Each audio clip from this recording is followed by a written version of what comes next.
அண்மை செய்தியை பார்த்துக் கொண்டிருக்கிறோம். பெண்ணாகரம் அருகே கள்ளத்தனமாக மது விற்பனை செய்த கடையை பெண்கள் அடித்து நொறுக்கி இருக்கிறார்கள். இது தொடர்பான அண்மை செய்தியையும் காட்சிகளையும் பார்த்துக் கொண்டிருக்கிறோம். கூடுதல் விவரங்களோடு இணைகிறார் செய்தியாளர் சுகுமார். விவரங்கள்.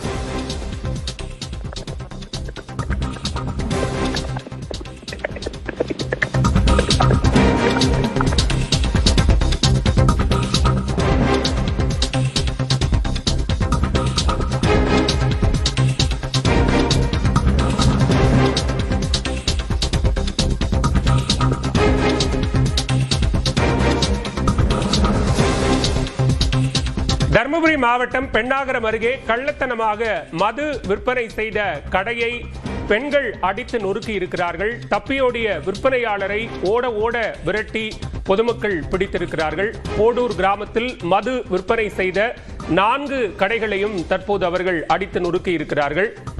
பெண்கள் சுற்றி வளைத்து தாக்கியதில் விற்பனையாளர் கோவிந்தன் என்பவர் அங்கிருந்து தப்பியோடி இருக்கிறார். இது தொடர்பான அண்மை செய்தியையும் காட்சிகளையும் பார்த்துக் கொண்டிருக்கிறோம். தருமபுரி மாவட்டம் பெண்ணாகரம் அருகே கள்ளத்தனமாக மது விற்பனை செய்த கடைகளை பெண்கள் அடித்து நொறுக்கி இருக்கிறார்கள். கூடுதல் விவரங்களோடு இணைகிறார் செய்தியாளர் சுகுமார். விவரங்கள். பல பெண்ணாகரம் அடுத்த போடூர் கிராமத்தில் அதிக அளவு சந்து கடைகள் செயல்படுகின்றன. குறிப்பாக அந்த பகுதியில் 4 சந்து கடைகள் செயல்படுகின்றன. இது குறித்து அந்த கிராம மக்கள் பல முறை காவல்துறையிடம் மனு அளித்தும் அது குறித்து எந்த ஒரு நடவடிக்கையும் எடுக்காததால் இன்று மாத்திரமடைந்த பெண்கள் மற்றும் இளைஞர்கள் அந்த பகுதியில் செயல்பட்டு வந்த 4 கடைகளை அடித்து நொறுக்கி உள்ளனர். குறிப்பாக கோவிந்தன் என்பவர் அதிக அளவு மதுபாட்டிலை பதுக்கி வைத்து விற்பனை செய்து வந்தனால் அங்கிருக்கும் இளைஞர்கள் மற்றும் வயதானவர்கள் அந்த காலை முதல் மாலை வரை அங்கேயே இருந்து குடித்துக் கொண்டே இருப்பதாகவும் இதனால் பல குடும்பங்கள் சீரழிவதாக கூறி இன்று அந்த கடையை சுற்றி வளைத்த பெண்கள் அந்த கடையை அடித்து நொறுக்கி சூறையாடினர். அந்த கோவிந்தன் என்பவர் தட்டி கேட்டு வாக்குவாதத்தில் ஈடுபட்டதால் பெண்கள் அவரை சுற்றி வளைத்து அவரை தாக்க முற்பட்டதால் அவர் பதறியடித்து தப்பித்து ஓடிய காட்சி பெரும் பரபரப்பை ஏற்படுத்துகிறது.